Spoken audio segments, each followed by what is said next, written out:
అప్పుడు ఆ పృచ్ఛకుడు బోధానుభవాన్ని జ్ఞానము అన్నారు. ఆ మార్గాన్ని కూడా అదే పదాలలో నిర్వచించారు. అదెలాగా? గురువు చెప్పిన బోధ యొక్క అనుభవమే జ్ఞానము అన్నారు. బోధగా వినేసి వదలడం కాకుండా దాన్ని అనుభవాన్ని పొందడమే జ్ఞానము అన్నారు.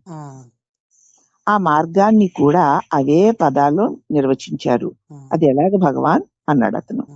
అంటే మహర్షి అంటున్నారు, జ్ఞానం అనే మాటలో మార్గము కూడా సూచితమే. దాని గమ్యం జ్ఞానానుభవమే గనక. జ్ఞానము అంటే మార్గము అని కూడా, అంటే ప్రకాశం, దారి అని కూడా అర్థం. అంచేత దాని గమ్యం జ్ఞానానుభవమే గనుక జ్ఞానమే గమ్యము, జ్ఞానమే మార్గము. జ్ఞానము అంటే ప్రకాశం అని, వెలుగు. ఆ వెలుగులో నడుచుకుంటూ పో, చేరేది మళ్ళీ ఆ వెలుగునే. కాబట్టి జ్ఞానమే గమ్యము, జ్ఞానమే మార్గము. అది జ్ఞానానుభవమే గనక అన్నారు భగవాన్. అక్కడ ఆ పృచ్ఛకుడు అంటున్నాడు, తన విజ్ఞానాన్ని అది అసంపూర్ణమైనా సరే ఒరులకు బోధించవచ్చునా?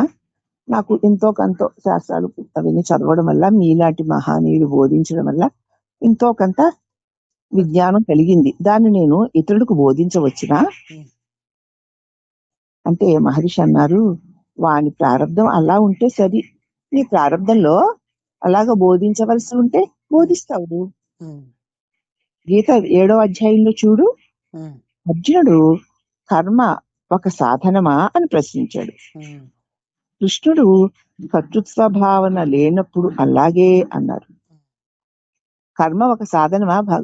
నా స్వరూపాన్ని, ఆత్మస్వరూపాన్ని తెలుసుకోవడానికి కర్మ ఒక సాధనమా అని అంటే, అర్జునుడు అడిగితే శ్రీకృష్ణుడు ఏమన్నాడు అంటే, కర్తృత్వ భావన లేకపోతే సాధనమే. నేను చేస్తున్నానన్న భావన లేకపోతే ఆ కర్మయే నీ నిజ స్వరూపానికి చేరుస్తుంది అన్నారు. కర్మను నిరాకరించిన శృతులే ఏ కర్మలన్నీ కూడా నీకు బంధాలనే ఇస్తాయి కదా. బంధహేతువులే కర్మలు అని చెప్పిన శృతులే నిష్కామ కర్మను అంగీకరించాయి కదూ. ఏ కోరిక లేకుండా నేను నాది లేకుండా చేసిన కర్మను అంగీకరించే శృతులు. అవి అంగీకరింపని కర్మలు కర్తృత్వ భావంతో చేసినవన్నమాట. నిష్కామ కర్మ, నేను చేస్తున్నానన్న భావన లేకుండా కర్మలు చేస్తున్నాము అంటే దాన్ని అంగీకరించకుండా చేసిన కర్మలన్నీ కర్తృత్వ భావంతో చేసినవే. ఆ కర్మల్ని పరిహరింపక అది సాధ్యం కాదు. ఆ కర్మలన్నిటినీ కూడా తొలగించుకోకపోతే మళ్ళీ నీ స్వరూపాన్ని నువ్వు పొందడం సాధ్యం కాదు. కర్తను నేను అన్న భావాన్ని ముందు విడిచిపెట్టు.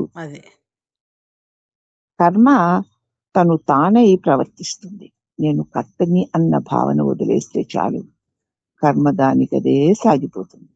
ఇది మాటలు చెప్తున్నంత తేలిగ్గాను, వింటున్నంత తేలిగ్గాను లేదు. మరి అసలు నేను చేస్తున్నానన్న భావన విడిచి మనం ఉంటే కర్మ దానికదే సాగడం మనం చేసుకోగలం. కానీ అలా ఎప్పుడు చేయడం లేదు కదా. ఇంత వింటే లాభం ఏమిటి? కర్మ అర్థమైందమ్మా.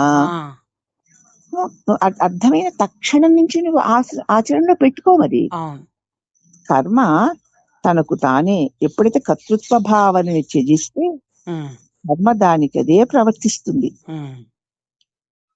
కాక తానే నిన్ను విడిచిపోతుంది. కర్మ అదే నిన్ను విడిచిపోతుంది. నువ్వేం కర్మల్ని వదిలిపెట్టే అక్కర్లేదు. నేను కాదు అని నువ్వు గనక కర్మలు చేస్తూ పోతే కర్మే నిన్ను విడిచిపెట్టేస్తుంది. కర్మ నీ ప్రారంధమైతే, కర్మ చెయ్యడమే నీ ప్రారంధమైతే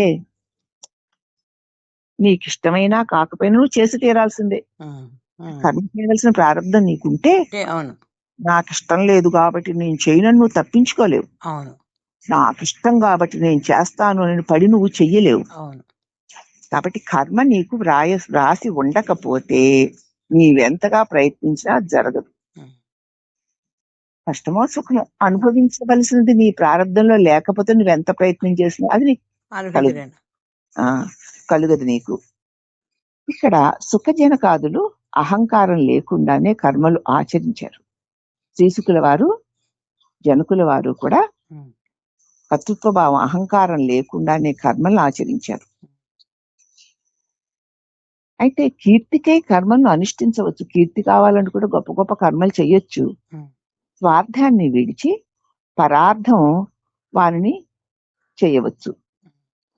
స్వార్థం వీడి పరార్థంగా ఆ కర్మలు చేయొచ్చు. నాది నేను అనుకోకుండా ఇతరుల మేలు కోసం పనులు చేయొచ్చు. అప్పుడు కూడా మెప్పుదల కోరే చేస్తారు మరి చాలా మంది. కాబట్టి అట్టి కర్మలు నిజంగా స్వార్థానికి చేసినవే. కాబట్టి దాని ఫలితాలు వాళ్ళకు వస్తాయి.